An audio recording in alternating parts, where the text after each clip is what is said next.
جانے کے لیے برگزار کرتے ہیں۔ حسین کی شہادت ایک آفاقی شہادت تھی، اس کے اصول الہی اصول تھے، اور حسین اپنی شہادت سے وہ سلسلہ جو آدم سے شروع ہو کر خاتم تک ختم ہوا تھا، نبوت کے سلسلے کو امامت کی کڑی سے جوڑ کر آگے بڑھا رہے تھے، جو تا قیامت باقی رہے گا۔ مہم یہ ہے کہ وہ اصول کیا ہیں جس پر یہ قربانیاں دی جاتی ہیں۔ اگر ہمارا ذہن ان اصولوں سے دور ہو جاتا ہے، ان پرنسپل سے دور ہو جاتا ہے کہ جن پرنسپلز کو مد نظر رکھتے ہوئے یہ قربانیاں دی گئی ہیں، تو کبھی کبھی قربانی کی شدت اور حدت میں ہم وہ بیان پشت سر رکھ دیتے ہیں، اور ہم سمجھتے ہیں کہ شہادت کے واقعے کو فقط شہادت کی حد تک سمجھنا چاہیے، بیان اس کا تابع ہے۔ ائمہ کے لیے یہ بات الٹی تھی، وہ یہ کرتے تھے کہ ان کے لیے پیام مہم ہوتا تھا، شہادت پیام کی بقا کے لیے دیتے تھے، لوگوں کے ایمان کی بقا کے لیے دیتے تھے، وہ اپنے نام کی بقا پر شہید نہیں ہوئے۔ ان کی آرزو یہ نہیں تھی کہ ہمارے اصول ختم ہو جائیں اور ہماری نام باقی رہ جائیں۔ ان کی آرزو یہ نہیں تھی کہ ہمارے اصول ختم ہو جائیں اور ہمارے نام باقی رہ جائیں، کیونکہ اصول کو سمجھنے میں زحمت کرنی پڑتی ہے، اصول کو اپنانے میں مشقت کرنی پڑتی ہے، نام لینا آسان ہوتا ہے، خصوصاً ایسے زمانے میں جہاں پر نام لینے پر آپ کو کوئی تکلیف نہیں پہنچا رہا ہے۔ ایک زمانہ ضرور تھا کہ حسین کا نام لینا بھی مشکل تھا۔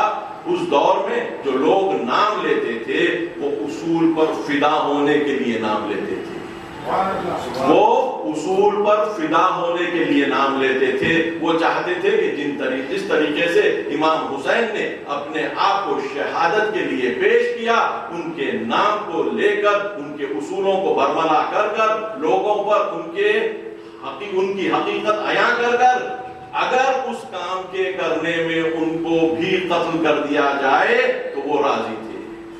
وہاں پر بھی نام حسین لینا مقصد حسین کو آگے بڑھانا تھا، کیونکہ نام حسین اور مقصد حسین الگ نہیں ہو سکتا۔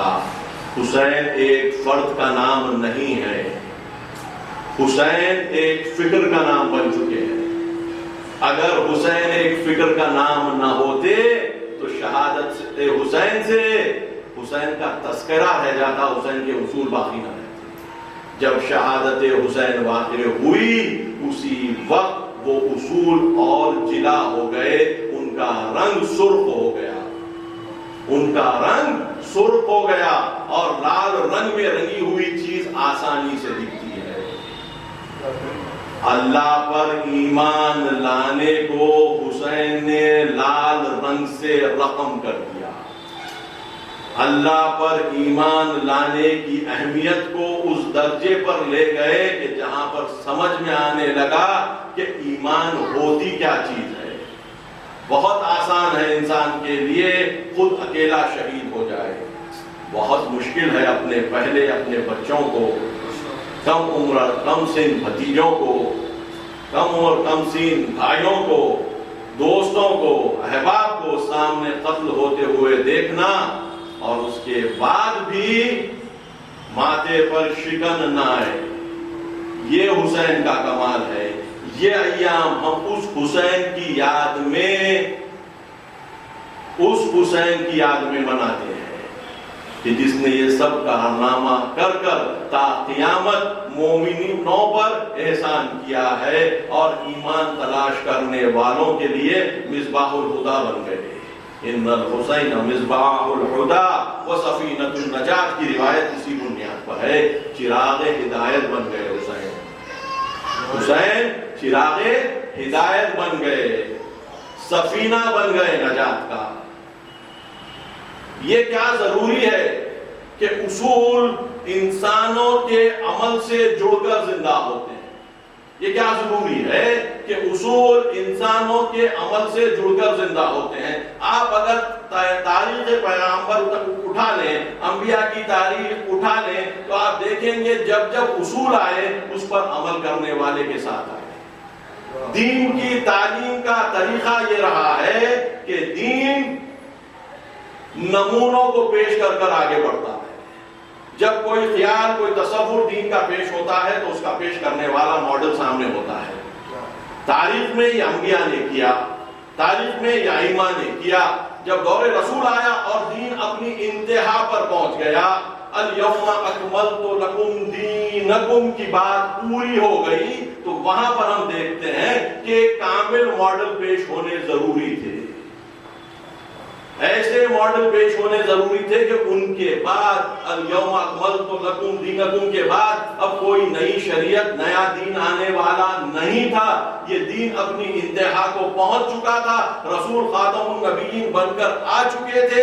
اس کے بعد جو لوگ دین کو پیش کرنے والے تھے ان کا مرتبہ اس آدم سے خاتم کے سلسلے کو احاطہ کرنے کے بعد سلسلہ وہ شروع ہوتا ہے. اسی عنوان سے ہم اپنے ائمہ کو دین کا پاسبان، نگہبان اور دین کا حفاظت کرنے والے کے ساتھ دین کو پیش کرنے والا سمجھتے ہیں.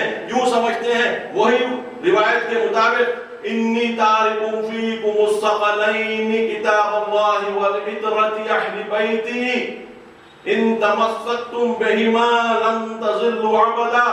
اگر تم یہ دونوں سے، قرآن اور میرے اہل بیت سے متمسک ہو جاؤ گے تو تم ہرگز گمراہ نہیں ہوگے، اور یہ مجھ کو ملیں گے حوض کوثر پر اور کبھی جدا نہیں ہوں گے. لن یفترقا. یہ بنیاد کے اوپر رسول نے ہمارے لیے ایک کتاب پیش کی، اور اس کے بعد سنت. نہیں، سنت اور کتاب ایک ہی رنگ میں ہیں. جو رسول کرتے تھے وہ کتاب کہتی تھی، اور رسول کی سنت اور کتاب ایک رنگ میں ہوتے تھے. عملی ماڈل کی ضرورت تھی، عملی ماڈل کی ضرورت تھی. اگر عملی ماڈل نہیں ہوتا تو قرآن کی آیتیں وہی معنی میں سمجھی جاتی کہ جو اس زمانے کے حکام ان کو معنی دیتے. اور آپ دیکھتے ہیں کہ دور حسین میں وہ معنی الگ ہو گئے تھے. بسم اللہ الرحمن الرحیم کے معنی الگ ہو چکے. وہ رحمان کے نام پر ظلم کیا جاتا تھا، لیکن لفظ بسم اللہ الرحمن الرحیم کا استعمال کیا جاتا تھا. یوتی ملک کا معیشہ کا مطلب یہ ہوتا تھا کہ جس کے ہاتھ میں طاقت آ گئی اس کا ملک کیونکہ اللہ نے دیا ہے. یہ کیسا ہو گیا؟ اللہ تو قرآن میں کہہ رہا ہے کہ ظالمین کو میں مدد نہیں کرتا، پسند نہیں کرتا. اور اللہ جب کہہ رہا ہے میں ملک جسے چاہتا دیتا ہوں، اس کا مطلب یہ نہیں ہے کہ جس کو پاس ملک ہے وہ حق پر ہے. آیات قرآنی کے معنی اور مفہوم بدل دیے جا رہے تھے. اگر یہ ہستیاں نہیں ہوتی، اگر یہ ہستیاں نہیں ہوتی تو دین کی جو زندہ حقیقت ہے وہ بدترین ظلم کی شکل اختیار کر لیتی، اور لوگ اسی کو رسول کا دین سمجھتے، جیسا کہ آج کے دور میں سمجھا جا رہا ہے. قتل کو جہاد کا نام دے دیا جا رہا ہے. کمزوروں کو قتل کرنے کو دینی رکن سمجھا جا رہا ہے.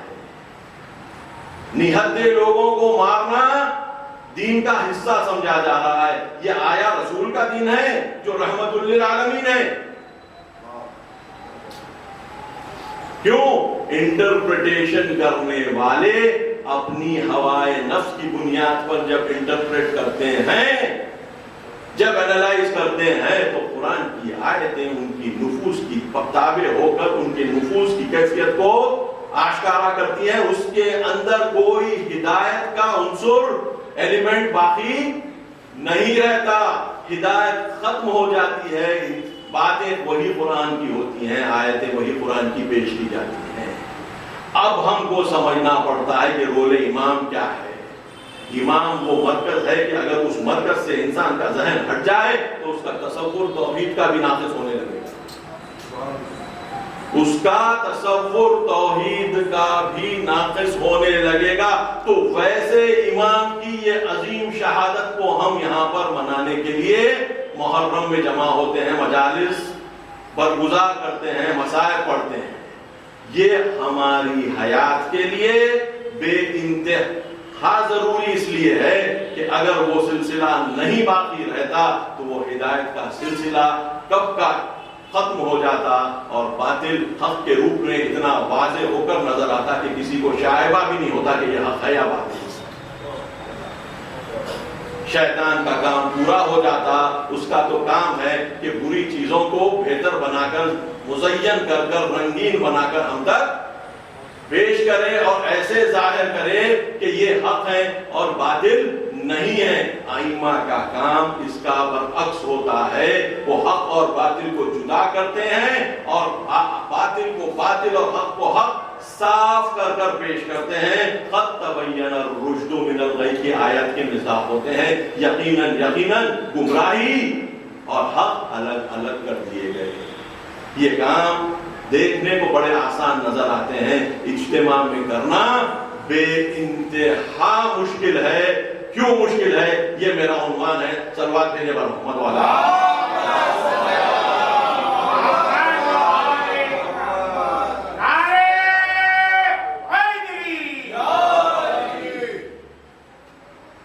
انسانی ترقی میں دین کا کردار، ہم یہ عنوان اس لیے منتخب کیے ہیں کہ تصور کیا یہ جا رہا ہے کہ دین میں اگر کوئی زیادہ ایکٹیو ہو جاتا ہے، دین کو سمجھنے کی زیادہ کوشش کرتا ہے، تو شاید اس کی ترقی میں کمی آ جاتی ہے۔ دین کو اسی حد تک استعمال کیا جانا چاہیے کہ جس طریقے سے ہماری آج کی دنیا کے لیے ضروری ہے، اس سے زیادہ دین کی اہمیت نہیں ہے۔ جیسے گرمیوں میں زیادہ گرم کپڑے نہیں پہنتے، سردیوں میں کچھ اور گرم کپڑے پہن لیتے ہیں، دین کو بھی موسم کے حساب سے سمجھنا چاہیے۔ حالات اگر دین کے اصول پر چلنے کے ہیں تو چلیں، نہیں تو ہلکے ہلکے حالات کے ساتھ سمجھوتا کر لیں اور دین کے بتلائے ہوئے طریقوں کو ہلکے ہلکے کنار کرتے جائیں۔ اس سے کچھ نہیں ہوتا یا نہیں ہوتا، یہ پوری ہماری 9 مجالس کا جو سلسلہ ہے اسی پر بحث ہے کہ ہم اگر دین کو پک اینڈ چوز کریں گے، یہ رکھیں گے وہ چھوڑیں گے، وہ چھوڑیں گے یہ رکھیں گے، اور زمانہ طے کرے گا کہ ہمارا دین کیا ہوگا۔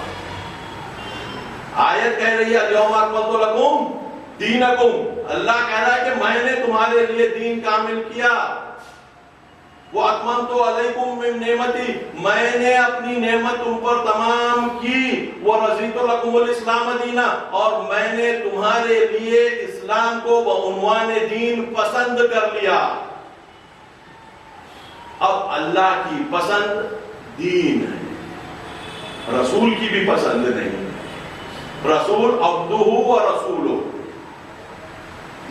بندے ہیں اور رسول ہیں، تو جیسے جیسے اللہ نے ان کو دین بتلایا، من و ان، بغیر کچھ چیز کم کیے، بغیر کچھ چیز اضافہ کیے، رسول نے اس کو پیش کر دیا۔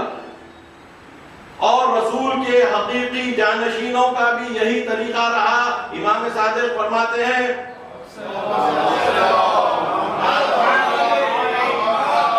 ہم جو تمہیں کہتے ہیں وہ فقط یا تو قرآن سے کہتے ہیں یا وہ کہ جو رسول نے فرمایا ہے، یا تو قرآن سے کہتے ہیں یا وہ کہ جو رسول نے فرمایا ہے۔ اپنی طرف سے ہم ایک بھی بات نہیں کرتے، اگر ہم یہ کریں گے تو اللہ کے حق میں کفر ہو جائے گا۔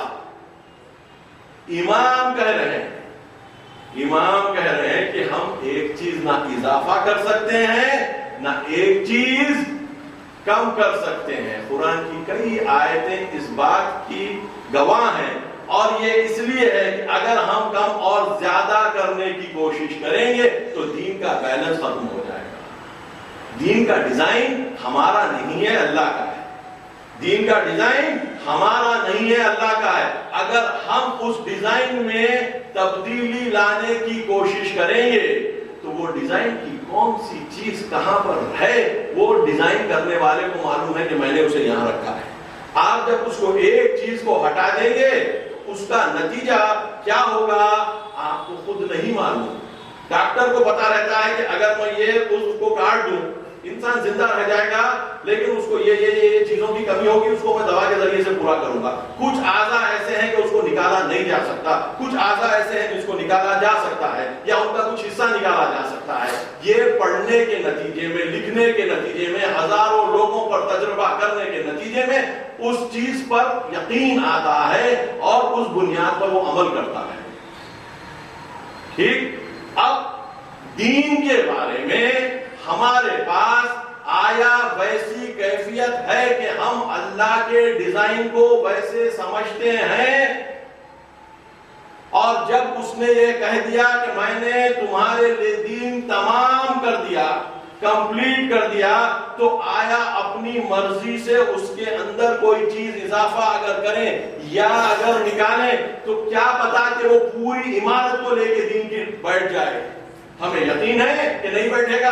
ہم ڈاکٹر کی جگہ ہے جہاں پر بدن پہ وہ کہتا ہے کہ اپینڈسیکٹمی کر دے، اپینڈس نکال دے، ٹھیک ہے، اپینڈسیکٹمی ہو جاتی ہے، اپینڈس نکال دی جاتی ہے تو آدمی کی تکلیف کم ہو جاتی ہے، اضافہ آنا ہے، کچھ نہیں ہوتا۔ گردہ خراب ہو گیا، 2 گردے ہیں، 1 گردہ نکال دیں، 1 گردہ کافی ہے انسان کے لیے، چلتا رہے گا۔ دین کے کون سے حصے میں ہم کمی اور زیادتی کر سکتے ہیں کہ جہاں پر ہم کو یقین ہے کہ اس کا نتیجہ کچھ نہیں ہونے والا، اس کا نتیجہ کچھ نہیں ہونے والا؟ تو ہم اگر چھیڑیں گے تو اپنی مرضی سے چیزوں کو چھیڑیں گے، اور کون سی چیز جا کر کہاں پر تمام ہوگی وہ ہمیں خود نہیں پتا ہوگا۔ اکثر لوگ جو دین میں گمراہ ہوئے ہیں وہ اسی بنیاد پر کہ کچھ اگر ہم چھیڑ دیں، کچھ اگر ہم تبدیل کر دیں، کچھ ہم اضافہ کر دیں، کچھ ہم لے لیں تو کیا برا ہے۔ اسی بنیاد پر ائمہ نے اس بات کو بار بار کہا ہے کہ دین گمانوں کا نام نہیں ہے، تصورات کا نام نہیں ہے، اللہ کی طرف سے دی گئی ہدایت کا نام ہے جو پختہ، کامل اور تا قیامت رہنے والی۔ یہ انسان کو وہاں سے دیکھتی ہے کہ جہاں پر انسان ابھی ذکر کرنے کے قابل بھی نہ تھا۔ میری آیت وہیں سے شروع ہو گئی۔ سورہ انسان، جس کو سورہ دہر بھی کہا جاتا ہے، 76واں سورہ قرآن کا 76، اس کی ابتدائی 3 آیتوں کو میں نے اپنی مجالس کے سلسلے کا عنوان بنایا ہے۔ آیتیں بالکل واضح ہیں۔ بسم اللہ الرحمن الرحیم، هل أتى على الإنسان حين من الدهر لم يكن شيئا مذكورا۔ کیا انسان پر وہ دور نہیں گزرا ہے کہ وہ ایک ذکر کیے جانے کے قابل چیز بھی نہیں تھا؟ وہ ذکر کیے جانے کے قابل چیز بھی نہیں تھا۔ اِنَّا خَلَقْنَا الْإِنسَانَ مِن نُطْفَةٍ أَمْشَاجٍ، ہم نے یقیناً انسان کو مختلف چیزوں سے بنے ہوئے نطفے سے خلق کیا، اسے آزمائیں گے، اس لیے اسے دیکھنے والا، سننے والا اور دیکھنے والا بنا دیا۔ کہاں سے سلسلہ شروع ہو رہا ہے؟ سلسلہ شروع ہے جہاں پر انسان ذکر کے قابل بھی نہیں، کوئی اسے جانتا بھی نہیں، اس کی حقیقت کیا ہے کسی کو پتا ہی نہیں ہے، اس کو بھی پتا نہیں ہے۔ اس کیفیت میں جب نطفے کا ڈیزائن بنایا جا رہا ہے، نطفے کا ڈیزائن بنایا جا رہا ہے، نطفہ یعنی فٹس، انگریزی میں فٹس کہتے ہیں۔ انسان کا جو نطفہ بنتا ہے ماں اور باپ کے ذریعے سے، وہ جو ڈیزائن ہو رہا ہے، آج کی میڈیکل سائنس کے حساب سے اگر اس کی باریکیوں کو دیکھا جائے تو انسان کے بس کی بات یہ نہیں ہے کہ وہ آج اتنی تحقیق کے بعد یہ سمجھ سکے کہ اس کے بعد پیچھے والی چیز کیا ہے۔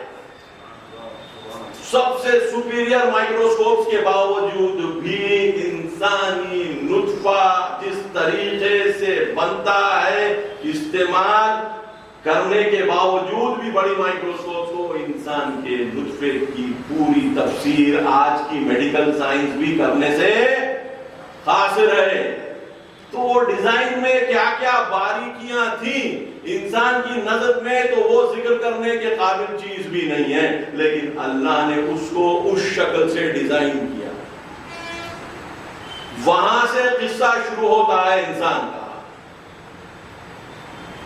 وہاں سے قصہ شروع ہوتا ہے انسان کا کہ جہاں پر وہ شیئن مذکورہ نہیں تھا اور اللہ نے اس کو ایک نطفہ امشاج کے ذریعے سے مخلوط نسخے کے ذریعے سے مختلف چیزوں سے بنائے ہوئے نطفے کے ذریعے سے مختلف چیزوں سے انسان اس دنیا میں آنے والی سب سے آخری مخلوق ہے۔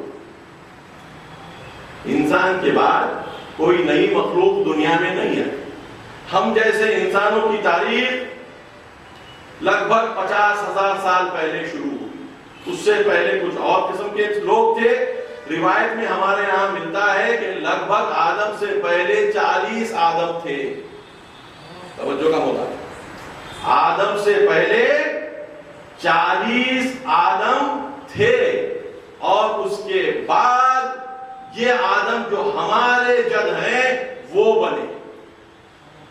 اور آج کی تحقیقات کے حساب سے ہم کو ایسے اسکیلیٹن ملتے ہیں کہ جو انسان نما ہے لیکن انسان نہیں ہے، انسان نما ہے، انسان نہیں ہے۔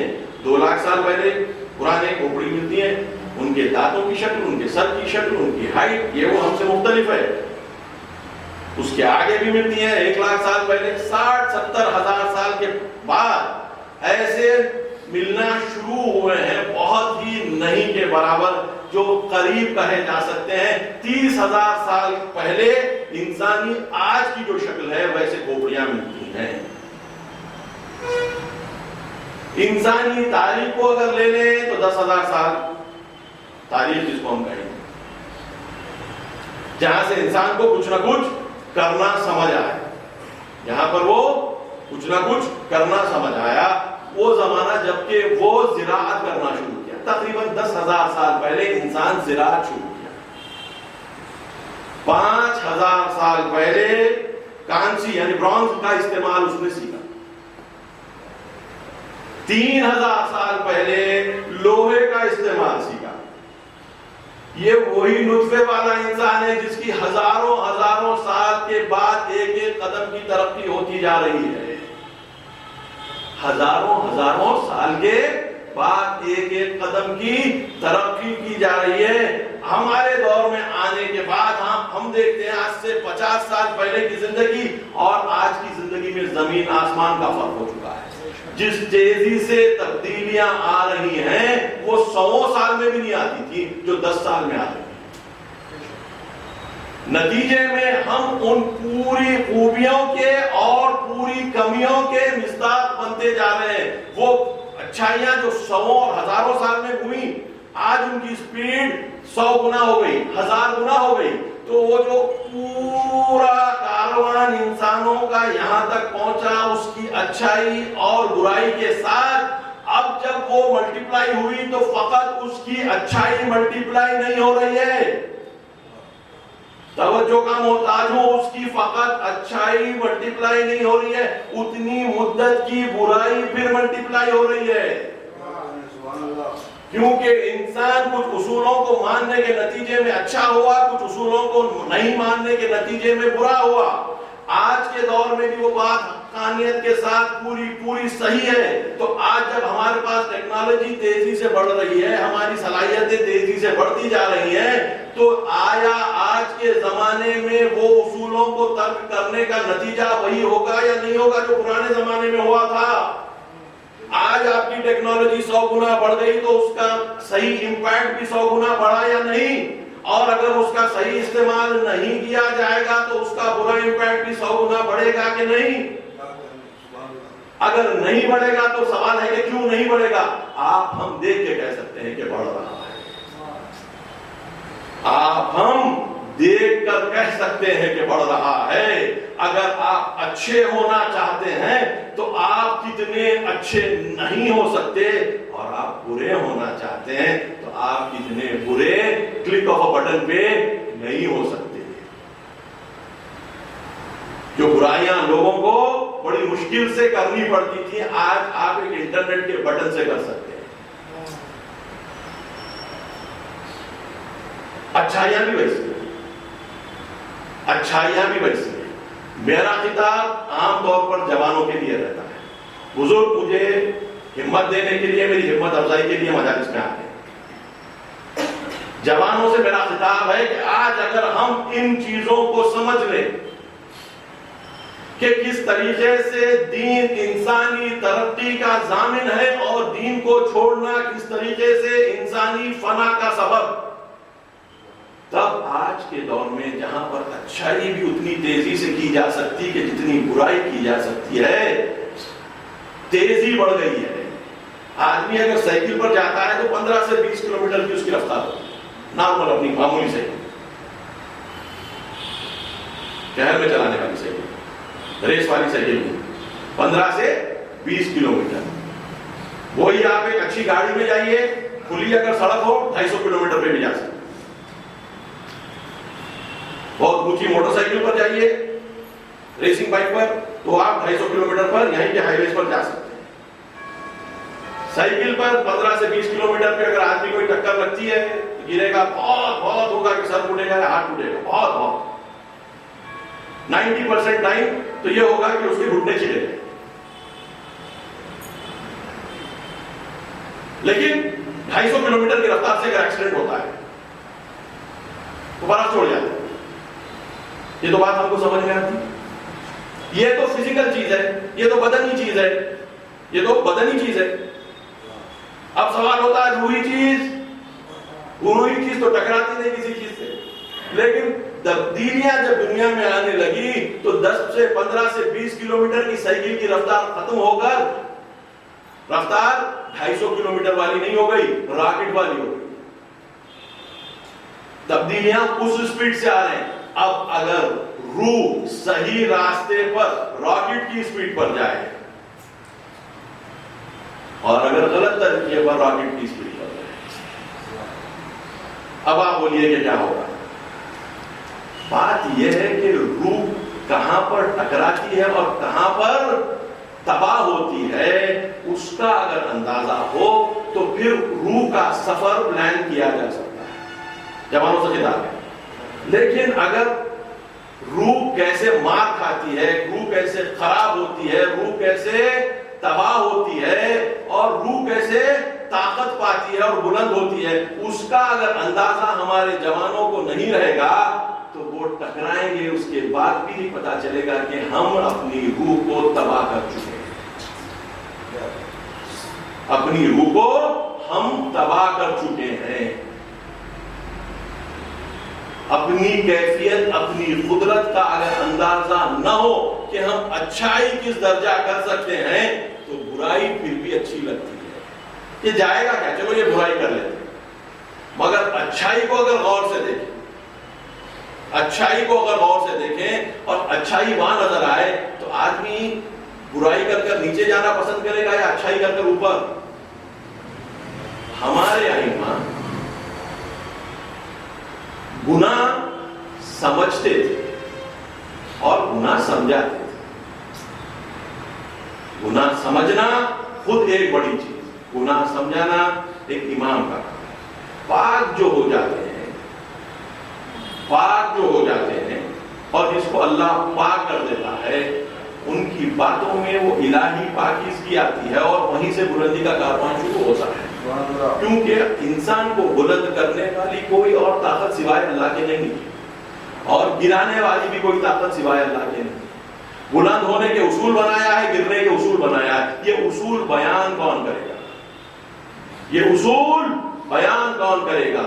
ہمارے ائمہ نے اپنی جان دے کر یہ اصول بیان کیے.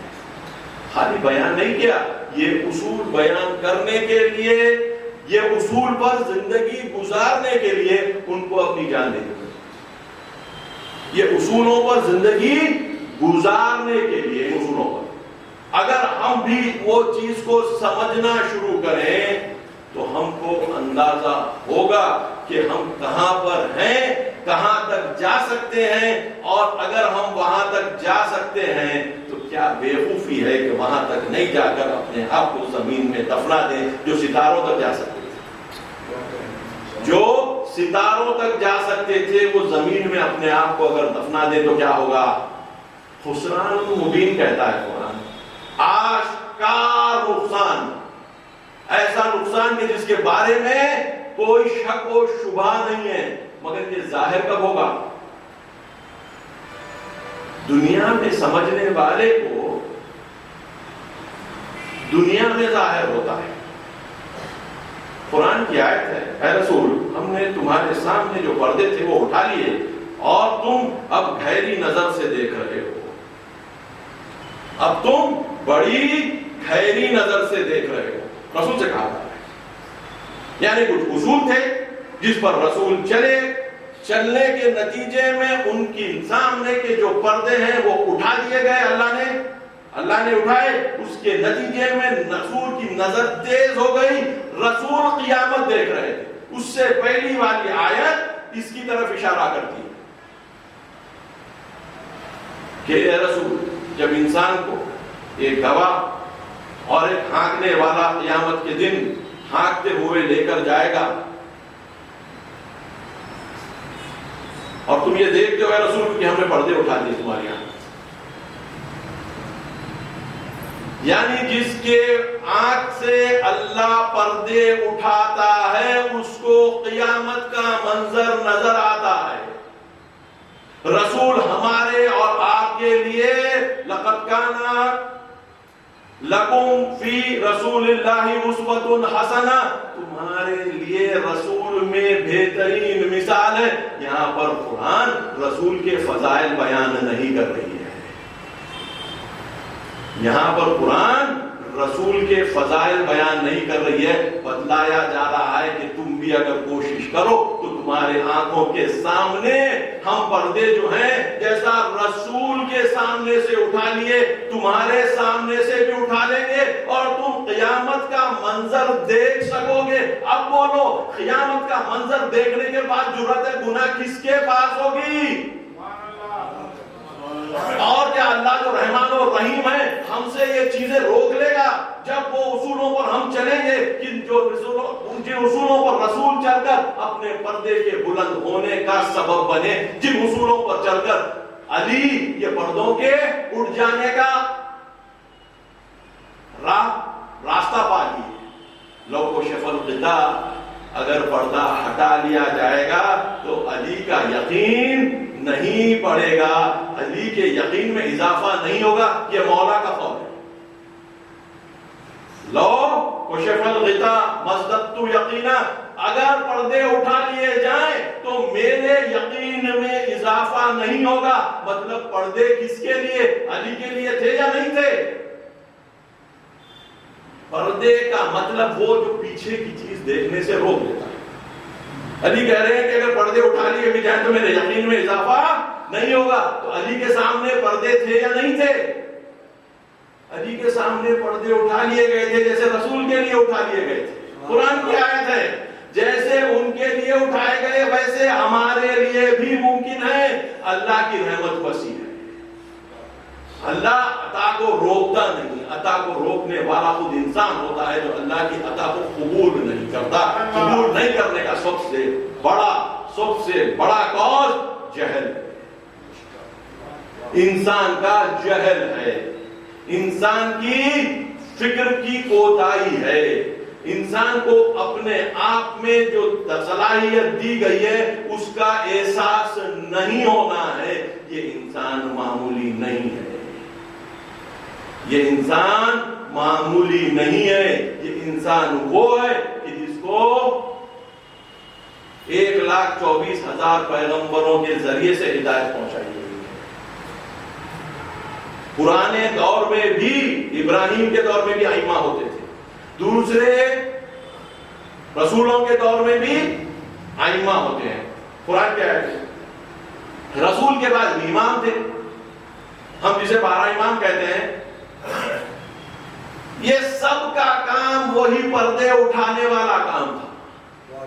ہمارے نظروں پہ جو پردے آ کے گرتے جاتے ہیں وہ پردے اٹھانے کا کام انہوں نے کیا، اور جو لوگوں نے ان سے فائدہ اٹھایا ان کے سامنے حقیقتاً پردے اٹھ گئے، اور جب پردے اٹھ گئے تو ان کی نظر بھی تیز ہو گئی۔ ان کی جب نظر تیز ہو گئی تو وہ صاحب دیکھنے لگے جو ہم آپ نہیں دیکھتے۔ اور بولنے لگے کہ یہ دیکھو یہ ایسا ہے، جہاں پر کہا جاتا ہے کہ میری امت کے علماء انبیاء بنی اسرائیل جیسے ہیں، اس کی بنیاد ہی ہے پردے اٹھتے ہیں، اٹھائے جا سکتے ہیں۔ رحمت خدا سے گلا نہ کرنا، کیونکہ بار بار اعلان کر رہا ہے رحمتی وسعت کل شیء، میری رحمت پوری چیزوں پر احاطہ کیے ہوئے۔ تم میں کتنا دم ہے یہ بتلاؤ، تم میں کتنا دم ہے یہ بتلاؤ، میں اپنے طرف سے رکنے والا نہیں ہوں، میں اپنی طرف سے رکنے والا نہیں ہوں۔ تم میں اگر حوصلہ ہو، تم میں اگر ہمت ہو تو میرا در کھلا ہے۔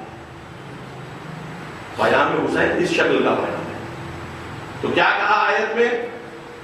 هل أتى على الإنسان حين من الدهر لم يكن شيئا مذكورا إنا خلقنا الإنسان من نطفة أمشاج نبتليه، ہم اس سے آزمائیں گے، یعنی یہ نطفہ جو مختلف چیزوں سے مل کر بنا ہے، اس میں اتنی استطاعت ہے کہ اس سے آزمائش لی جائے گی۔ جب یہ ایک انسانی شکل میں آ جائے گا، وَجْعَلْنَاهُ سَمِيعًا بَصِيرًا، اور ہم نے اسے سمیع بنا دیا، ہم نے اسے بصیر بنا دیا۔ سمیع اور بصیر اللہ کی صفتیں ہیں۔ مالک ہم جیسوں کو کیوں؟ کہ جس کی بصارت ہی بصارت ہے، بصیرت کچھ بھی نہیں ہے۔ تو کہہ رہا ہے کہ ہم سمیع بھی ہیں اور بصیر بھی ہے، تو اپنے آپ کو کہہ رہا ہے وَكَانَ اللَّهُ سَمِيعًا بصیرا، یہ قرآن میں تو اپنے آپ کو کہہ رہا ہے، یہ ہم کو کیوں سمیعاً بصیرا بنا دیا؟ اور اس سے پہلے کہہ دیا کہ نبتلی ہے، ہم اس کی آزمائش کریں گے۔ یہ کیوں کر دیا؟ سمیع کا مطلب ہے اللہ کو ہم جیسی آنکھیں نہیں ہیں، بدنی آنکھیں نہیں ہو سکتی، کیونکہ اللہ بدن نہیں ہے، لیس کمثلہ شیء، اس کے جیسی کوئی چیز ہو ہی نہیں سکتی، انسانی شکل اس کے لیے ممکن ہی نہیں ہے، مادی شکل اس کے لیے ممکن نہیں ہے۔ سبحان اللہ جب ہم کہتے ہیں، مطلب اس کا یہ ہوتا ہے کہ کوئی عیب اللہ کی ذات میں ممکن نہیں ہے۔ محدود ہو جانا عیب ہے، کمزوری ہے، محدود ہو جانا کمزوری ہے۔ اللہ کسی جگہ پر محدود نہیں ہو سکتا، مادی چیزوں کی خصوصیت ہے، اور انسان کا مادی بدن ہے، اس لیے وہ بھی بدنی طور پر محدود ہے، روحی طور پر محدود نہیں ہے۔ بدن اس کے لیے آلہ بنتا ہے، بدن اس کے لیے آلہ بنتا ہے، جیسا کہ ہتھوڑی ہوتی ہے، اسکرو ڈرائیور ہوتا ہے۔ کوئی کام آپ کرنا چاہ رہے ہوں تو اس کی ضرورت ہوگی، جہاں پر اس چیز کا استعمال، انسان کے ہاتھ پیر حتیٰ اس کا دماغ آلہ ہے، آلہ ہے جسے روح استعمال کرتی ہے۔ روح دماغ کو استعمال کرتی ہے کیونکہ دماغ میں حافظے کی قدرت ہے، اس کو فوکس کراتی ہے، آنکھوں سے دیکھتی ہے، دماغ سے سمجھنے کی بھی صلاحیت ہے، وہ سمجھنے کی صلاحیت کو رکھ کر ایک جگہ کو اسٹور کر لیتی ہے۔ آپ جو چاہیں گے وہ اسٹور ہوگا، جو آپ نہیں چاہیں گے اسٹور نہیں ہوگا۔ یہ آپ کی مرضی ہے کہ آپ کے دماغ کو کس چیز کی عادت دلا رہے ہیں۔ دماغ آپ کا ہے جیسے ہاتھ آپ کا ہے، دماغ اگر غلط انفارمیشن آپ اس کو فیڈ کریں گے، نتیجے غلط نکالے گا، آپ وہ نتیجے پر عمل کریں گے۔ قصور اس دماغ کا نہیں ہے، قصور اس انسان کا ہے، اس روح کا ہے کہ جو دماغ میں یہ غلط انفارمیشن ڈال کر اس سے غلط نتیجہ نکالے۔ شیاطین من الجن والانس کی جو بات قرآن کہہ رہا ہے، انسان شیطان کیوں بن جا رہا ہے؟ دماغ کو صحیح استعمال نہیں کر رہا ہے۔ جب دماغ کو صحیح استعمال نہیں کر رہا ہے تو ہاتھ صحیح استعمال ہوگا؟ ہاتھ صحیح استعمال ہوگا، اپنے فائدے کے لیے استعمال ہوگا، مگر فائدہ کون سا فائدہ؟ فائدہ کون سا فائدہ؟ قرآن کہہ رہا ہے من کان یرید ثواب الدنیا عند اللہ ثواب الدنیا والآخرہ، من کان یرید ثواب الدنیا فعند اللہ ثواب الدنیا والآخرہ وکان اللہ سمیعا بصیرا۔ جو دنیا میں ریوارڈ چاہتا ہے، جو دنیا میں ثواب کا مطلب انگریزی میں اگر ترجمہ کروں ریوارڈ چاہتا ہے، وہ دنیا کا ریوارڈ چاہتا ہے تو یہ دیکھ لے کہ اللہ کے پاس دنیا کا اور آخرت کا ریوارڈ ہے۔ تم چاہتے ہو نا دنیا کا ریوارڈ؟ کون نہیں چاہتا دنیا کا ریوارڈ؟ اللہ کہہ رہا ہے تم دنیا کا ریوارڈ چاہتے ہو؟ ہاں، میرے پاس دنیا اور آخرت کا ریوارڈ ہے، دونوں ہے۔ تو تم اگر دنیا کا ریوارڈ چاہتے ہو اور رک جاؤ گے، نقصان تمہارا ہے۔ کچھ جو میں چاہوں گا اس میں سے تم کو دے دوں گا۔ جو دنیا اور آخرت دینے کا وعدہ کر رہا ہے، اس سے اگر ہم زوال پذیر دنیا لے لیں تو ہم نے فائدہ کیا یا نقصان؟ جس میں دونوں دینے کی صلاحیت ہے، دنیا کا ریوارڈ اور آخرت کا، میں قرآن سے نہیں ہٹ رہا ہوں، دنیا کا ریوارڈ اور آخرت کا ریوارڈ دونوں دینے کی صلاحیت رکھتا ہے۔ ہم اگر اس سے دنیا کا ریوارڈ لے لیں، آخرت کا نہ لیں، تو کیا ہوا؟ جو چیز زائل ہو جائے گی، زوال پذیر ہے، ختم ہو جائے گی، وہ مانگ لیا۔ جو چیز ہمیشہ ہمیشہ باقی رہے گی، اسے ہم نے چھوڑ دیا، جبکہ وہ کہہ رہا یہ بھی دیتا تھا اور وہ بھی دیتا تھا۔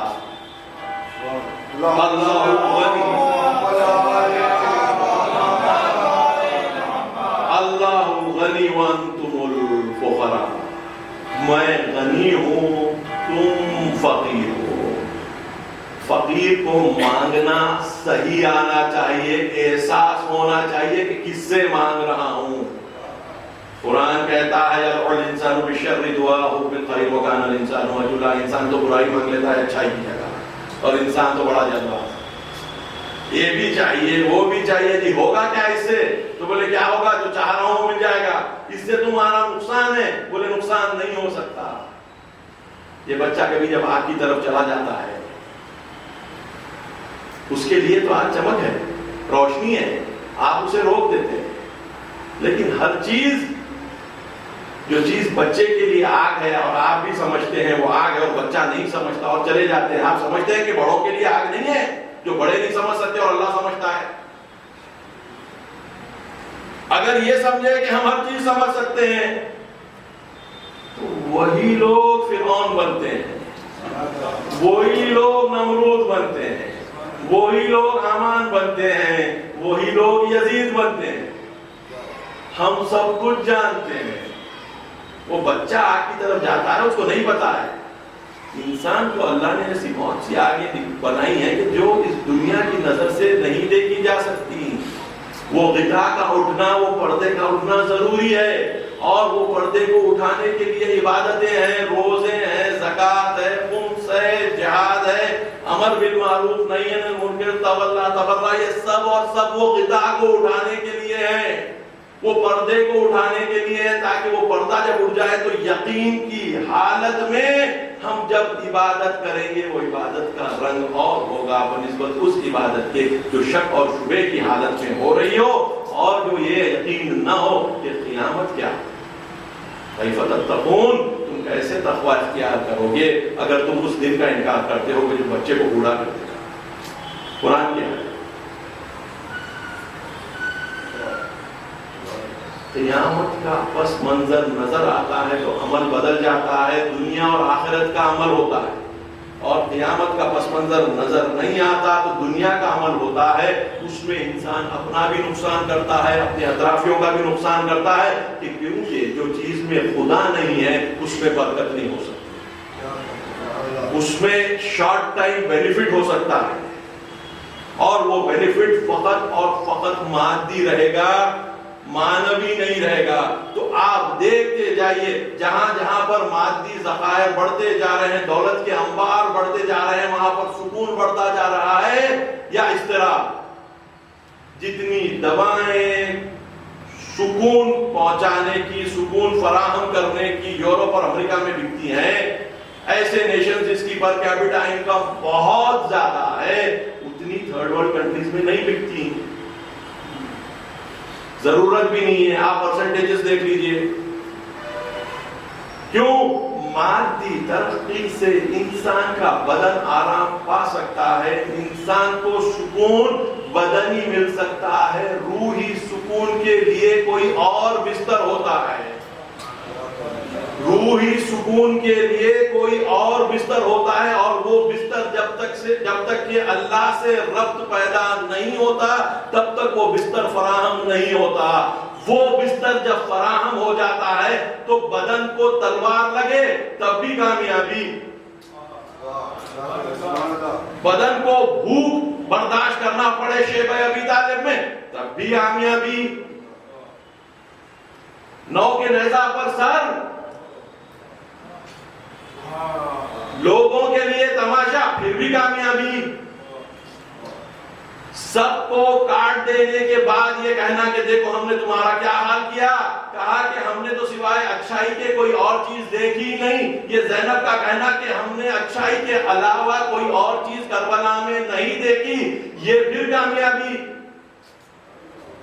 معاذ اللہ کوئی غلط بات بول رہے تھے یا سچی بات بول رہے تھے، صحیح بات بول رہے تھے، سچ بول رہے تھے یا معاذ اللہ غلط بول رہے تھے؟ سمجھنے والے یہ سمجھیں کہ یہ ہار بھی گئے لیکن ہار مان نہیں رہے ہیں۔ جنہوں نے زندگی کو فقط جیتنے کے لیے گزارا ہے ان کو ہار سمجھ میں نہیں آتی، مان لینا تو دور کی بات ہے۔ بات ہے کہ محمد ان کو ہار کا مفہوم سمجھ میں ہی نہیں آتا، جس طریقے سے ہم کو آخرت سمجھ میں نہیں آتی۔ آخرت کے پس منظر میں کربلا کو دیکھیے، کامیابی آخرت کا منظر نکال دیجئے کیا ہے۔ اگر دنیا کی بات ہے تو یزید کی حکومت اپنی جگہ باقی رہی، بعد میں مر گیا، ویسے تو سبھی لوگ مرتے ہیں، کم مدت میں مر گیا۔ زندگی کو کس شکل سے سمجھنا ہے۔ آج کے زمانے میں ہم دنیا سے محبت کرتے ہیں اور اللہ کو استعمال کرتے ہیں، جبکہ ہمارے دین کے پیشوا انبیاء اور ائمہ اوصیاء یہ اللہ سے محبت کرتے ہیں اور دین کو استعمال کرتے ہیں۔ ہم دنیا سے محبت کرتے ہیں، اللہ کو استعمال کرتے ہیں، وہ اللہ سے محبت کرتے ہیں اور دنیا کو استعمال کرتے ہیں۔ دنیا استعمال کیے جانے والی چیز ہے، محبت کرنے والی چیز نہیں ہے۔ جو دنیا سے محبت کر لے گا وہ اللہ سے محبت نہیں کر سکتا، جو اللہ سے محبت کر لے گا دنیا کو بہتر استعمال کرنے کا طریقہ سیکھ لے گا۔ سبحان اللہ۔ دنیا انسان سے چھوٹی چیز کا نام ہے۔ دنیا انسان سے، جو انسان اپنے سے چھوٹی چیز سے محبت کرتا ہے وہ اپنے آپ کو چھوٹا کر دیتا ہے۔ جو اپنے سے بڑی چیز سے محبت کرتا ہے یا سب سے بڑی چیز سے محبت کرتا ہے وہ اپنے آپ کو اس کی وسعت کے ساتھ بڑا کر لیتا ہے، جتنا وہ چاہتا ہے اتنا بڑا ہو جاتا ہے۔ رسول اتنے بڑے ہو گئے، علی اتنے بڑے ہو گئے، فاطمہ اتنی بڑی ہوئی، حسین اور حسن اتنے بڑے ہوئے، زینب ام کلثوم اتنے بڑے ہوئے۔ کیوں؟ کہ محبت دنیا سے نہیں کی، اللہ سے۔ اور اللہ کیا کہتا ہے قرآن میں؟ ان کنتم تحبون اللہ فاتبعونی، یا رسول کہہ دو ان سے کہ اگر مجھ سے محبت کرتے ہو تو میری بات مان لو، میری بات مان لو۔ کہہ دو اے رسول یحببکم اللہ ویغفر لکم ذنوبکم، تم سے اللہ محبت کرنے لگا اور تمہارے گناہ بخشنے لگے گا۔ انسان کا گناہ انسان کا بوجھ ہوتا ہے، انسان کا گناہ انسان کا بوجھ ہوتا ہے۔ مجھے چلنے کے لیے دوڑنے کے لیے کہیں اگر میں کچھ کیری نہیں کر رہا ہوں، میرے ہاتھ میں کوئی وزن نہ ہو، میرے گردن پہ کوئی وزن نہ ہو، میرے پیروں میں کوئی وزن نہ ہو، تو میں زیادہ تیز چل سکوں گا یا دوڑ سکوں گا؟ میری استطاعت، ینگ لوگ ہوں گے، جوان لوگ ہوں گے، وہ اور زیادہ 20 کلو وزن ڈال دیں کسی کے پیٹھ پر، اس کے بعد اس کو کہیں دوڑو، 100 قدم دوڑے گا، اس کے بعد تھک جائے گا۔ کیوں؟ کہ مجھ پر وزن ڈال دیا ہے۔ دوڑنے میں وہی ہوتا ہے، دوڑ تیرنے میں بھی وہی ہوتا ہے، تیرنے جائیے، وزن لے کر پانی میں اتریے، وزن کے ساتھ آپ کو قدرت تیرنے کی کم ہو جائے گی، دوڑنے کی قدرت ویسی۔ یہ تو دنیا کے راستے، دنیا کے راستے۔ اللہ کے راستے پر روح حرکت کر رہی ہے، روح پر آپ گناہ کے بوجھ بڑھاتے جا رہے ہیں، بوجھ پر بوجھ، بوجھ پر بوجھ۔ تو اب اللہ کے راستے پر چلنے کی حرکت کند ہوگی یا تند ہوگی، تیز ہوگی یا کم ہو جائے گی؟ سیدھی سیدھی بات ہے. سبھی کہیں گے کہ بھائی گناہ کے بوجھ سے روح کی حرکت بسوئے خدا کند ہو جائے گی، تیز نہیں رہے گی، سپیڈ کم ہو جائے گی. اب اللہ یہاں کہہ رہا ہے ان کنتم تحبون اللہ فاتبعونی یحببکم اللہ ویغفر لکم ذنوبکم. دیکھو اگر تم اللہ سے محبت کرتے ہو تو رسول کی اطاعت کرو، اللہ تم سے محبت کرے گا اور تمہیں تمہارے گناہ بخش دے گا. گناہ بخشنے کا فائدہ کیا ہوگا روح کو؟ جو روح سمجھ رہی ہے وہ یغفر لکم ذنوبکم کا مفہوم وہ تو کھل اٹھے گی اور اطاعت رسول اتنی کرے گی کہ پورے ہی گناہ ختم ہو جائیں. اس آیت کے ذیل میں جہاں اللہ کہہ رہا ہے وَيُحِبُّ التَّوَّابِينَ وَيُحِبُّ الْمُتَطَہِّرِينَ، ہم تو توبہ کرنے والوں کو پسند کرتے ہیں. مالک ایسوں کو کیوں پسند کرتا جو تیرا گناہ کیے ہیں؟ مجھے گناہ سے زیادہ توبہ کی فکر ہے، مجھے غلطی سے زیادہ سدھار کی فکر ہے. غلطی تم کر سکتے ہو، تم سدھار بھی کر سکتے ہو. میں تمہیں سدھارنے کے واسطے پیغمبروں کو بھیجا ہوں، میں نے تمہیں سدھارنے کے لیے پیغمبروں کو بھیجا ہے. میں تمہیں سدھرا ہوا دیکھنا چاہتا ہوں، اس لیے کہہ رہا ہوں جو ایک توابین توبہ کرنے والوں کو سے محبت کرتا ہے اور اپنے آپ کو پاک رکھنے والوں سے محبت کرتا ہے. توبہ سے پاکیزگی حاصل ہوتی ہے. کئی چیزیں اور بھی ہیں جہاں سے پاکیزگی حاصل ہوتی ہے. اے رسول ان کے پاس سے پیسہ لو صدقے کے عنوان سے تاکہ اس کے ذریعے سے تم ان کو پاک کر سکو. صدقہ دینا، صدقے کا مطلب ہم جو بولتے ہیں وارن پھیرن نہیں ہوتا. صدقے کا مطلب اچھی نیت کے ساتھ اللہ کی خوشنودی کو حاصل کرنے کے لیے کسی ضرورت مند کو پیسہ دیا جائے. حتی زکوٰۃ، خمس جو بھی ہیں وہ سب صدقات میں سے ہی آتے ہیں. صدقہ ایک کلی عنوان ہے، ایک جنرل عنوان ہے جو سب پر اطلاق ہوتا ہے، اپلائی ہوتا ہے.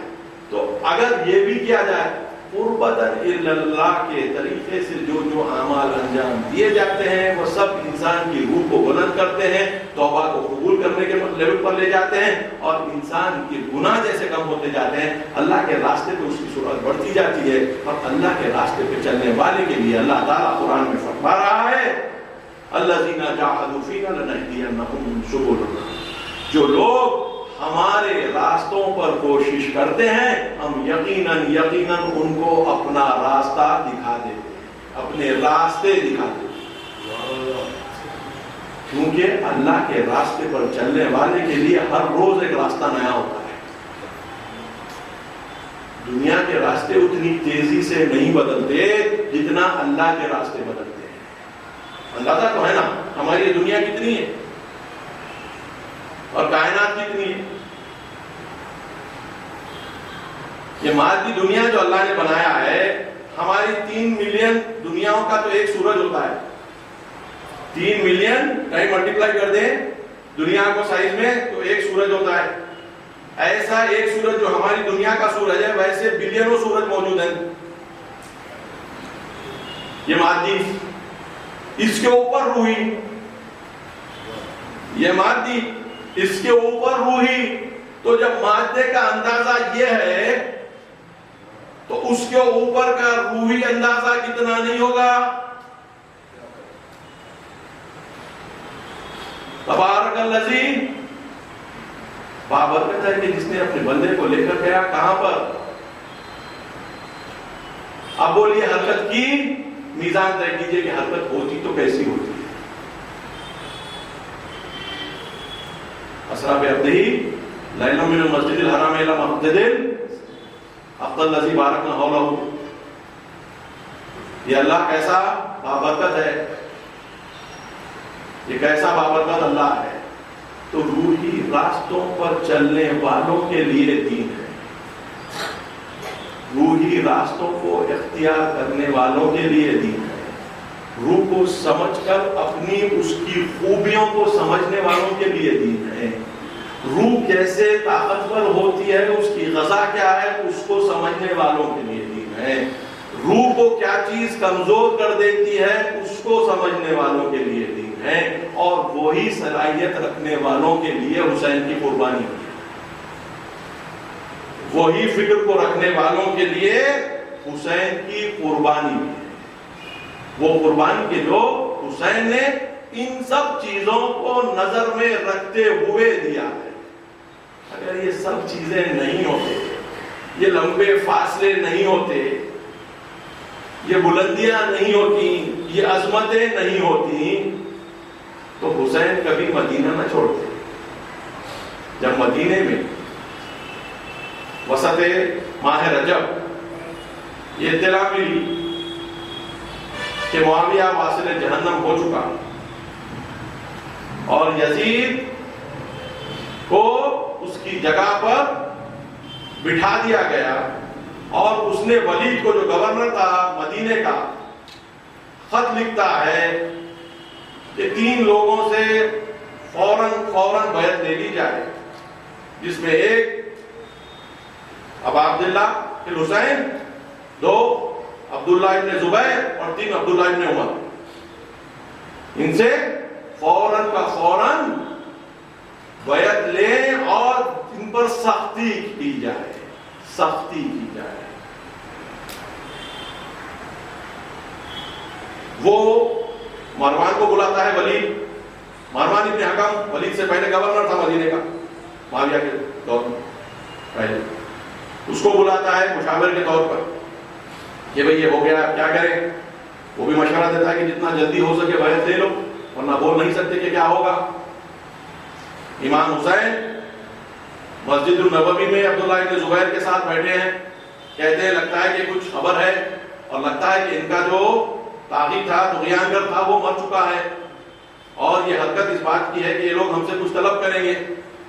اس سے پہلے کہ وہ طلب ہو، عبداللہ ابن زبیر مکے کی طرف روانہ ہو گئے۔ امام حسین کو بلایا گیا، امام حسین بنی ہاشم کے جوانوں کے ساتھ ولید سے ملاقات کے لیے گئے، اور وہاں پر ایک چھوٹا سا خطبہ امام کا ملتا ہے، کہتے ہیں کہ ہم اہل بیت وحی کا مرکز رہے ہیں، رسالت کی مہادر رہے، کان رہے ہیں، ہمارے سے ہدایت باقی رہی ہے، فرشتے ہمارا طواف کرتے ہیں، اور مجھ جیسا اس جیسے کی بیعت نہیں کر سکتا۔ لیکن یہ بات ہمارے اندر میں ہو رہی ہے، یہ بات ہمارے اندر میں ہو رہی ہے، ابھی فرصت ہے، تم بھی سوچو اور میں بھی سوچتا ہوں کہ لوگوں کے درمیان اس بات کو چھیڑو۔ امام نے کہہ دیا۔ اس وقت مروان نے ولید سے کہا کہ اب اگر تم بیعت نہیں لے لو گے تو اس کے بعد تم کو موقع نہیں ملے گا، اور اگر یہ یہاں سے نکل جائیں گے تو مشکل ہو جائے گی، بہتر ہے یہیں پر ختم کر دو۔ اس وقت امام کی آواز بلند ہوتی ہے اور بنی ہاشم کے جوان دربار میں داخل ہوتے ہیں، بات وہیں پر ختم ہو جاتی ہے۔ مروان پھر امام سے ملاقات کرتا ہے اور کہتا ہے کہ آپ کے لیے میں کہہ رہا ہوں، آپ کی دنیا اور آخرت کے لیے یہ بہتر ہے کہ آپ بیعت کر لیں۔ امام کا پھر ایک چھوٹا سا جملہ ہم کو تاریخ میں ملتا ہے، علی الاسلام السلام بلیت الامت برائن مثل یزید۔ جواب میں امام کہتے ہیں کہ اسلام کو خدا حافظی کہنی پڑے گی اگر یزید جیسا حاکم بن جائے مسلمانوں کا۔ یہ کیفیت امام کی ابتدا سے رہی ہے، کربلا میں آ کر وہ بیان نہیں ہوا ہے، یا راستے میں وہ بیان نہیں ہوا ہے، ابتدا سے امام بالکل واضح طور پر کہہ رہے تھے کہ مجھے یہاں پر بیعت نہیں کرنی ہے، اور اسلام اگر میں بیعت کر لیتا ہوں تو باقی نہیں رہے گا۔ اور امام کو معلوم تھا، امام کو معلوم تھا کہ کیا ہونے والا ہے۔ اسی رات اپنے جد کی خبر پر جاتے ہیں، کہتے ہیں کہ امت نے مجھ سے ٹھیک سا رویہ اختیار نہیں کیا، کیونکہ عظمت حسین کو کوئی سمجھ ہی نہیں سک رہا تھا، دنیا اتنی رنگین ہو چکی تھی رسول کے 50 سال بعد کہ لوگوں کو روحی حرکت کا نام و نشان بھی سمجھ میں نہیں آتا۔ جس کی طاقت تھی وہی بڑا تھا، جس کی طاقت نہیں تھی وہ چھوٹا تھا. اس میں اللہ کا ہونا یا نہیں ہونا کوئی معنی نہیں رکھتا تھا. اللہ کے ساتھ حسین تھے تو اجتماعی طور پر ان کی کوئی حیثیت نہیں، اجتماعی طور پر ان کی عزت تھی. حتیٰ ان کی عزت تھی، ان کے کنیزوں کی عزت تھی، ان کے لیے جو گانے گاتی تھی ان کی عزت تھی. میں تاریخ سے کہہ رہا ہوں، اپنے سے نہیں کہہ رہا ہوں. دورے امام زین العابدین میں ہم دیکھتے ہیں، تاریخ میں لکھا ہے کہ مدینے کی ایک مشہور گانے والی جب عمرے کی نیت سے نکلتی ہے تو اس کے پورے قافلے کے کون تھے اور کون کون آ کر اس سے ملاقات کیا، اس کی ڈیٹیلز آپ کو تاریخ میں ملتی ہے. جب وہاں گئے تو گورنر آئے تھے، وہاں گئے تو وہ راستے میں وہ ملے، وہاں گئے تو مکے کے گورنر نے اس کا استقبال کیا. اب آپ بتلائیے کہ ایسی جگہ کے اوپر جہاں پر ناچنے گانے والوں کی عزت ہو رہی ہے، وہاں پر کوئی حسین کی عزت کرے گا؟ زین العابدین علیہ السلام کی کوئی عزت کرے گا؟ کوئی عزت نہیں تھی، کیونکہ اللہ سے رب ٹوٹ گیا تھا. آج جب ہم کہتے ہیں کہ امام سے دور ہونے کا مطلب اللہ سے رب ٹوٹ جانا ہے تو لوگ کہتے ہیں ایسے کیسے ہو سکتا ہے؟ تم اللہ کے برابر کر رہے ہیں. میں نہیں کر رہا ہوں اللہ کے برابر. یہ اللہ کے غلام تھے، اللہ کے بندے تھے، مگر ایسے اللہ کے بندے تھے کہ جو اللہ کے علاوہ کوئی چیز ان کو نظر نہیں آتی تھی. تو ان سے دشمنی، ان سے مخالفت، اللہ سے مخالفت، یہ رسول کی روایتوں میں ہر جگہ پر موجود ہے، ہر جگہ پر موجود ہے. چاہے وہ غدیر قوم میں ہو، جہاں پہ کہا ہے کہ اے اللہ جو ان سے دوستی کرے گا تو ان سے دوستی کرنا، اور جو ان سے دشمنی کرے گا تو ان سے دشمنی کرنا. یہ غدیر میں بھی جناب فاطمہ تو زہرا کے تعلق سے کہ جس نے اذیت پہنچائی فاطمہ کو، اس نے مجھے اذیت پہنچائی، جس نے مجھے اذیت پہنچائی اس نے اللہ کو اذیت پہنچائی. یہ روایتیں ہیں جو میں کہہ رہا ہوں ہمارے کتابوں میں اور برادران اہل سنت کی کتابوں میں موجود ہیں. میں کوئی ایسی بات نہیں کر رہا ہوں کہ جو اہل سنت و اہل تشیع کے درمیان کامن نہ ہو. کامن ہے. تو جب ہم کہتے ہیں کہ ان کی اطاعت واجب ہے، اس عنوان سے کہتے ہیں کہ اللہ کے علاوہ نہیں بولتے. ہماری محبت ان سے اس لیے ہے کہ ہماری اللہ کی محبت ان کی محبت کی طرف لے آتی ہے. اگر ہماری اللہ سے محبت نہیں ہے، خدا نہ خواستہ، اور ان سے محبت ہے، تو ہاں ہم بگڑ گئے. اللہ سے محبت کٹ جائے اور ان سے محبت ہو جائے، یہ بھی قبول نہیں کریں گے. انہوں نے کبھی ایسے کو قبول نہیں کیا جو کہتا ہے کہ ہم اللہ سے تو محبت نہیں رکھتے، آپ سے محبت رکھتے ہیں. ہر وقت انہوں نے لعنت کہی ایسے پر، کیونکہ جو حقیقت کو نہ مانے وہ تو مجاز کو کیسے مانے گا؟ جو جہاں سے نور نکل رہا ہے وہ نہیں مانے تو جو منور ہو رہے ہیں ان کو کیسے مانے گا؟ اور جو حقیقی خالق کو نہ مانے تو اس کے بہترین مخلوق کو کیا مانے گا؟ اور اس کا راستہ کیسے اختیار کرے گا؟ تو یہ راستہ سمجھنے والا تھا. امام حسین نے انکار بیعت کیا اور اپنے آپ کو اس طریقے سے جدا کرتے ہوئے جو عوام کا طریقہ تھا، اپنے خاص پیام کے ساتھ مدینے سے نکلتے ہیں اور مکے تشریف لاتے ہیں. مکے میں تقریباً 5 مہینے گزارتے ہیں، پورا شعبان، رمضان، شوال، ذیقعدہ، روز عرفہ. یہ اعلان کرتے ہوئے حج کو عمرے سے بدل کر چھوڑتے ہیں، یہ کہتے ہوئے کہ جو چاہتا ہے کامیاب ہو جائے وہ اپنا خون دل ہمارے راستے پر بہانے کے لیے تیار ہو جائے. اونٹ پر بیٹھ کر یہ خطبہ امام نے فرمایا تاکہ جتنے حاجی ہیں ان تک یہ بات پہنچ جائے کہ حسین اپنے لیے نہیں اللہ کے لیے قیام کیا ہے. اس لیے ہم کہتے ہیں سار اللہ، اے اللہ کے خون. اللہ کا خون نہیں ہوتا، اللہ کا خون نہیں ہوتا، سب کو پتا ہے. وہ خون جو اللہ کے نام پر بہایا جاتا ہے، جو اللہ کا خالص بندہ ہوتا ہے، اس کے خون کو تشبیہ دی جاتی ہے. جیسے اللہ کا گھر نہیں ہوتا لیکن کعبے کو کعبۃ اللہ کہا جاتا ہے. اللہ مٹی کے پتھر کے گھر میں نہیں رہ سکتا، لیکن اس سے قربت سے اس کو کعبۃ اللہ کو اللہ کا بیت اللہ کہتے ہیں. اس میں معاذ اللہ کوئی شرک نہیں ہے. اسی طریقے سے حسین کو سار اللہ ابن سارے کہتے ہیں، اس میں بھی کوئی شرک نہیں ہے. یہ محبت جو ہے اگر اللہ کے مقابل میں ہو تو شرک ہو جائے گا. اگر یہ محبت اللہ کے ساتھ ہو تو نہیں ہوگا، کیونکہ ہم دو حقیقتوں کو نہیں مان رہے ہیں. حقیقت ایک اس کا یہاں پر بہترین نمونہ، اور وہ نمونہ وہی ہے جو ہم وہاں پر سمجھتے ہیں۔ وہ چیز کیا ہے، یہ چیز ہم کو سمجھائے گی۔ ہم ڈائریکٹلی اگر سمجھ سکتے ہوتے تو ہم کو یہاں پر ضرورت نہیں ہوتی، اور 1,24,000 پیغمبر اور ہزاروں ائمہ کی ضرورت تاریخ میں ہوتی نا۔ ان کا وجود ضروری تھا، اس لیے ان کا وجود ہے۔ اگر ہم ڈائریکٹلی پردہ اٹھانا سیکھ لیتے، وہ عبادتوں کے درجوں کو پا لیتے بنا ان کو دیکھے ہوئے، ان کو دیکھنے کے بعد ہم نہیں پا سک رہے ہیں۔ توجہ کا محتاج ہوں، ہم ان کو دیکھنے کے بعد نہیں پا سک رہے ہیں کہ جو کر کے دکھا کے گئے تو ان کے نہ ہوتے ہوئے کیسے دیکھ پاتے۔ اب بتلائیے ان کا احسان ہماری جانوں پر، روحوں پر، اگر ہم کو اللہ کا سفر طے کرنا ہے تو کتنا ہے۔ اب بتلائیے یہ کربلا میں جو کچھ ہوا، ایک ایک خون کا قطرہ جو بہایا گیا، چاہے وہ حر کا ہو، چاہے وہ زہر ابن خائن کا ہو، چاہے وہ حبیب ابن مزاحم کا ہو اور مسلم ابن اوسجہ کا ہو، چاہے وہ بنی ہاشم کے جوانوں کا ہو، چاہے وہ حسین کا ہو، ایک ایک قطرہ جو بہا ہے اس قطرے سے ہماری زندگی جڑی ہے یا نہیں ہے۔ کون سی زندگی؟ مادی نہیں، روحی زندگی کی بات کر رہا ہوں۔ ہماری روحی زندگی وہ ایک ایک بہتے ہوئے قطرے سے جڑی ہوئی ہے۔ اس کا درد اگر ہمارے دلوں میں رہ گیا، بس گیا، تو وہ خون بیکار نہیں گیا۔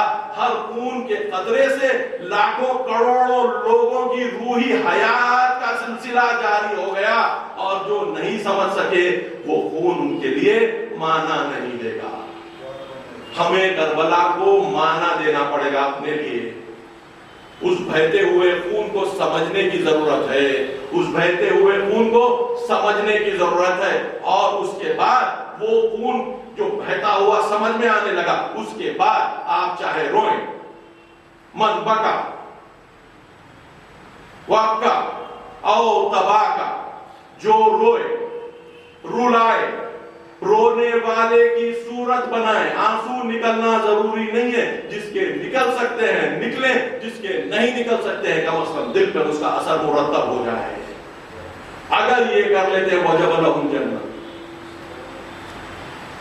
حدیثیں ہیں 30 سے زیادہ حدیثیں مل جائیں گے آپ کو۔ یہ ہے شرط مگر کہ وہ خون میری روحی زندگی سے جڑ جائے۔ جب خون روحی زندگی سے جڑ جاتا ہے تب حسین کی ایک ایک صدا مفہوم اور معنی دینے لگتی۔ حل من ناصر ینصرنی، حل من مغیث یغیثنی۔ حسین سب لٹا کر جب یہ کہہ رہے ہیں تو قیامت تک کہ ہم آپ جیسے لوگوں کو کہہ رہے ہیں کہ دیکھو میرا پیام ختم نہیں ہوا، میرا خون ختم ہو گیا ہے، میرا پیام میرے خون سے آگے ہے۔ میں جب تم سے نصرت طلب کر رہا ہوں تو یہ نہ سمجھنا کہ کربلا کے میدان میں مجھے نصرت طلب کرنی ہے۔